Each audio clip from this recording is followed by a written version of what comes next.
Hello everyone, welcome to our channel. This side शैली and last video में हमने हमारे ब्रेन की बेसिक्स कवर करे थे। हमने हमारे तीनों ब्रेन, उनके फर्दर नेम्स और इन कुछ बेसिक्स फिजर्स एंड ऑल को कवर करा था। नाउ अब हम हमारे पर्टिकुलर इस प्लेलिस्ट को आगे बढ़ाते हैं। अब हम आज हमारे वीडियो में पूरे 4 ब्रेन को कवर करेंगे। 4 ब्रेन में हमने लास्ट वीडियो में देखा था कि 4 ब्रेन के अंदर 4 ब्रेन को हम प्रोफेंसीफेलन भी बोलते हैं एंड इसके अंदर आता है हमारा टेलेंसीफेलन एंड डायंसीफेलन। नाउ मैंने अपने पर्सनल नोट्स रेफ़र करें इस वीडियो को बनाने के लिए, ताकि कोई भी सब पॉइंट यहाँ पर मिस ना हो। आपको सारा पर्टिकुलर एग्ज़ाम पर्पज़ से हर एक इम्पॉर्टेंट चीज़ में कवर करा दूँ एंड कुछ अपने नोट्स में से वीडियो में मैं आपको वीडियो के साथ शेयर भी कर दूँगी साइड में स्क्रीन पर। So don't worry about it, I will do everything for you. So let's move toward our topic.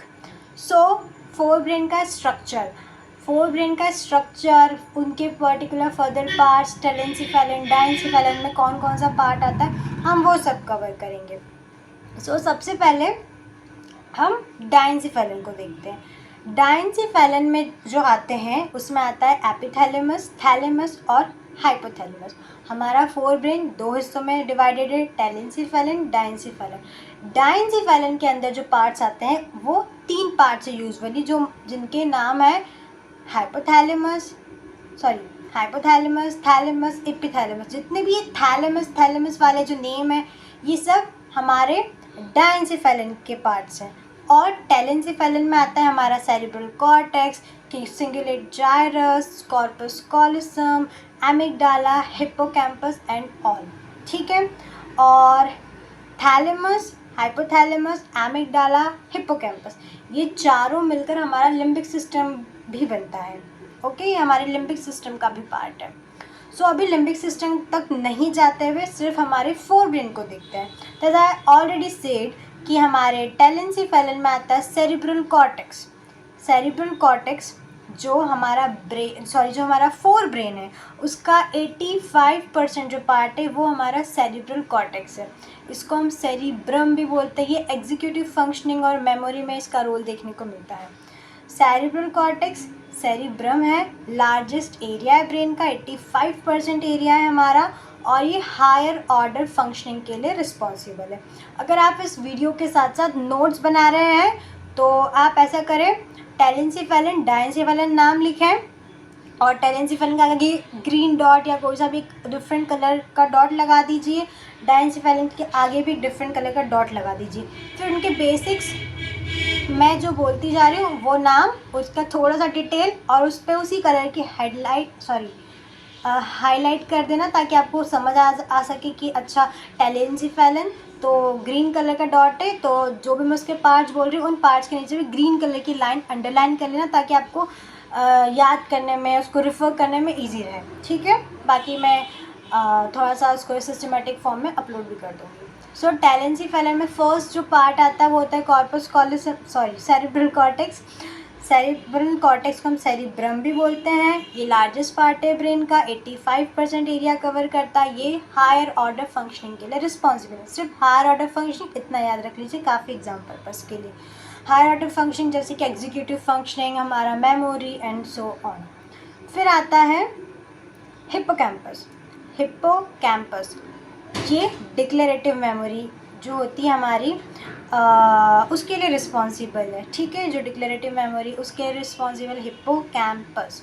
फिर आता है सिंगुलेट जाइरस, ये रिस्पॉन्सिबल है इमोशंस, पेन्स को प्रोसेस करने के लिए, जो लिम्बिक सिस्टम के अंडर जितनी भी चीज़ें आती हैं, तो वो सिंगुलेट जाइरस इमोशंस और पेन को प्रोसेस करने का काम करता है। ये लिम्बिक सिस्टम के अंदर आता है। ओके।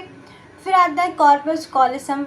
कॉर्पस कॉलोसम मैंने आपको एक वीडियो स्पेरी की स्प्लिट ब्रेन एक्टिविटी में भी बताया था कि जो कॉर्पस कॉलोसम है वो हमारे लेफ़्ट और राइट ब्रेन को कनेक्ट करता है, डिवाइड भी करता है फिशर के थ्रू, और फिर उनके बीच में आप पहले तो डिवाइड करेगा, फिर आपस में कनेक्शन करने का भी काम करेगा। तो ये हमारे दोनों ब्रेन को, लेफ़्ट और राइट ब्रेन को कनेक्ट करने का काम करता है हमारे कॉर्पस कॉलोसम। बस इतना याद रख लीजिए इसके बारे में।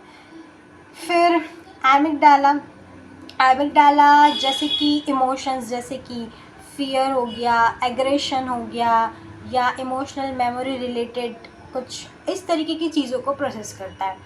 तो मैंने एक ऐसे फ़न में इसको याद करने के लिए से याद रखा था कि एमिगडाला, एमिगडाला ने फ़ियर को ढो डाला, एमिगडाला ने फ़ियर को ढो डाला। तो इससे मुझे याद रह गया। ऐसे आप सब चीज़ों को याद नहीं रख सकते, तो आपको थोड़ा सा एसोसिएशन बनाना पड़ेगा। एसोसिएशन के थ्रू मेमोरी ईजी हो जाती है। तो एमिगडाला फ़ियर को ढो डाला, यानी कि जब भी एमिगडाला का नाम आएगा तो आपको क्या याद रखना है कि एमिगडाला यानी कि फ़ियर रिलेटेड, इमोशनल, इस टाइप की इमोशंस को प्रोसेस करता है हमारा एमिगडाला। और इपिथैलेमस, तो इप्पी सा छोटा सा है, थैलेमस तो सॉरी इपिथैलेमस पे अभी हम नहीं आते हैं, ये डायंसिफेलन का पार्ट है। अभी हम सिर्फ टेलेंसिफेलन की बात कर रहे हैं। तो टेलेंसिफेलन में एमिगडाला हो गया, फियर वाले इमोशंस, एग्रेशन वाले इमोशन, उसको प्रोसेस करता है। कॉर्पस कॉलोसम, डबल सी है, कॉर्पस में भी सी है, कॉलोसम में सी, दो सी, यानी कि दो ब्रेन। ये इतना मतलब मीनिंगफुल नहीं बन रहा है, बट मैंने इसको ऐसे याद किया था कि कॉर्पस कॉलोसम, दो सी, दो ब्रेन को कनेक्ट करने का काम करता है हमारा कॉर्पस कॉलोसम। फिर हिप्पोकैम्पस, हिप्पोकैम्पस कैंपस, तो जहाँ पे सब चीज़ हम डिक्लेयर कर रहे हैं, सारी डिक्लेरेटिव मेमोरी जहाँ पे उस कैंपस में स्टोर है, तो ऐसे कि डिक्लेरेटिव मेमोरी यानी कि हिप्पोकैम्पस।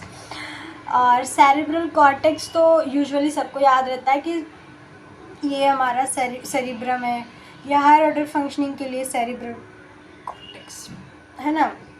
सिंगुलेट जाइरस, जाइरस सिंगुलेट जाइरस, लेट कर जर्म्स, जाइरस जर्म्स लेट कर, ऐसे कुछ भी, मतलब मैंने ऐसा बहुत ही सिली सा एसोसिएशन बनाया, तो उसके थ्रू मुझे याद रहा कि सिंगुलेट जाइरस यानी कि पेन और वगैरह।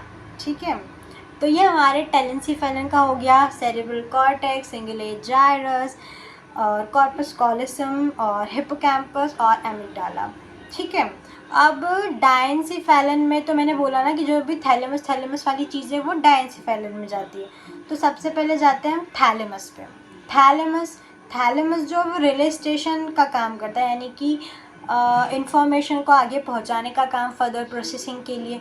सिर्फ एक ऑल्फैक्टरी रिलेटेड इन्फॉर्मेशन जो उसको छोड़कर, ऑल्फैक्टरी यानी कि स्मेल रिलेटेड, क्योंकि यहाँ पर जो हमारा कनेक्शन है वो डायरेक्ट ब्रेन से, तो यहाँ पर हमको कोई रिले स्टेशन की ज़रूरत नहीं कोई।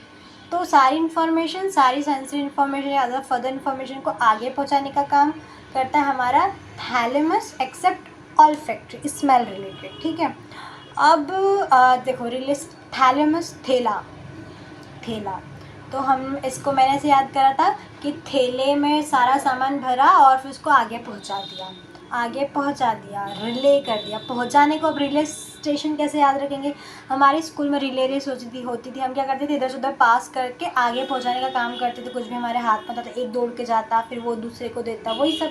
तो इस तरीके से एसोसिएशन बनाओगे तो आपको ईजी रहेगा याद करना। तो थैलेमस यानी थैला, रिले स्टेशन यानी कि इंफॉर्मेशन को आगे पहुंचाने का काम। ठीक है, तो ये हो गया हमारा थैलेमस। फिर एपिथैलेमस का काम ज़्यादा, देखो ये जो है स्मॉल एरिया है हमारे ब्रेन का, और ये इसका काम क्या होता है, तो स्मॉल एरिया है जो कि लिम्बिक सिस्टम को अदर एरिया से कनेक्ट करता है। तो देखो थैलेमस बड़ा थैला, तो सारे इन्फॉर्मेशन को आगे पहुंचा रहा सिर्फ ऑल्फैक्टरी को छोड़ के। एपिथैलेमस छोटा सा, इप्पी सा थैला है, तो इसलिए बहुत छोटा एरिया है हमारे ब्रेन का, और ये सिर्फ है ना, सिर्फ लिम्बिक सिस्टम को दूसरे पार्ट से कनेक्ट करता है, सिर्फ इसका इतना ही काम है, इसको ऐसे याद करो। तो थैलेमस हो गया, एपिथैलेमस हो गया। अब आता है हाइपोथैलेमस। तब देखो इसके नाम में कैसा हाइपो, बड़ा सा, एकदम हाइपोथैलेमस, ये सबसे बड़ा वाला थैला है, तो ऑफ कोर्स इसके काम भी ज़्यादा होंगे। तो ये इंपॉर्टेंट एरिया है हमारे फोर ब्रेन का, हमारे डायंसिफेलन का। इसका काम होमोस्थेसिस में देखने को मिलता है। होमोस्थेसिस क्या होता है, जब हमारी बॉडी एक टेम्परेचर जो होता है उसको रेगुलेट कर रखती है ना, जैसे कि थर्स्ट, हंगर, हार्मोन सिंथेसाइज, ये सब, मतलब थर्स्ट, हंगर, इन सब चीज़ों का काम करना।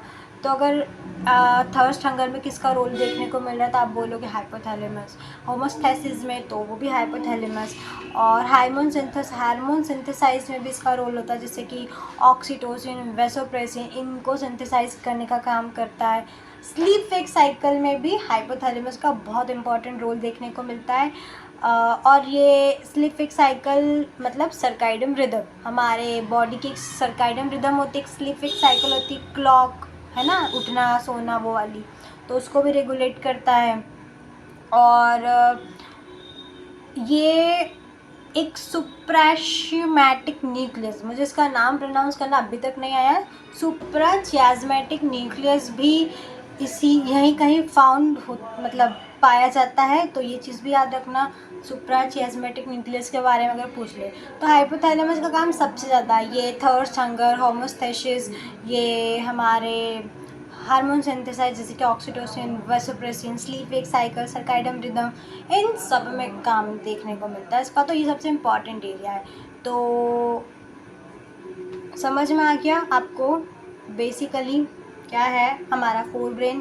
तो फोर ब्रेन को हम प्रोफेंसिफेलन बोलते हैं। इसमें हमारा टैलेंसिफेलन, डायंसिफेलन आता है। डायंसिफेलन में एपिथैलेमस, थैलेमस, हाइपोथैलेमस आता है। और हमारा टैलेंसिफेलन में आता है कॉर्पस सेरेब्रल कॉर्टेक्स, और हमारा cingulate gyrus, corpus callosum, amygdala, hippocampus and सब। ठीक है, और कुछ क्या रह गया है? बस फोर ब्रेन में इतना ही था। अब हम नेक्स्ट वीडियो में कवर करेंगे मिड ब्रेन, और हो सकेगा तो उसी में मैं आपको हाइंड ब्रेन भी बता दूँ, क्योंकि वो बहुत छोटा है, और अगर नहीं पॉसिबल होगा तो मैं सेपरेट वीडियो बना दूँगी, कोई दिक्कत नहीं है।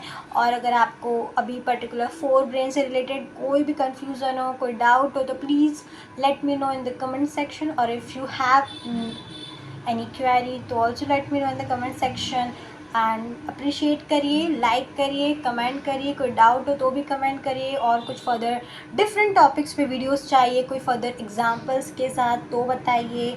आई एम देयर फॉर यू। मैं आप लोगों के लिए ही ये बना रही हूँ, तो आप लोगों की नीड के अकॉर्डिंग होना चाहिए। तो आप लोग मुझे बताइए कमेंट सेक्शन में, लाइक करिए, शेयर करिए, सब्सक्राइब करिए, सब दूसरों की भी हेल्प करिए जिनको पर्टिकुलर इन टॉपिक्स में दिक्कत आ रही है, ताकि मुझे भी थोड़ा सा अप्रिसिएशन मिलेगा और मैं और अच्छे से अप्रिशिएट होंगी वीडियो बनाने के लिए। So thank you very much for watching this video. Like, share, subscribe. Tata, bye bye, see you soon in our next video.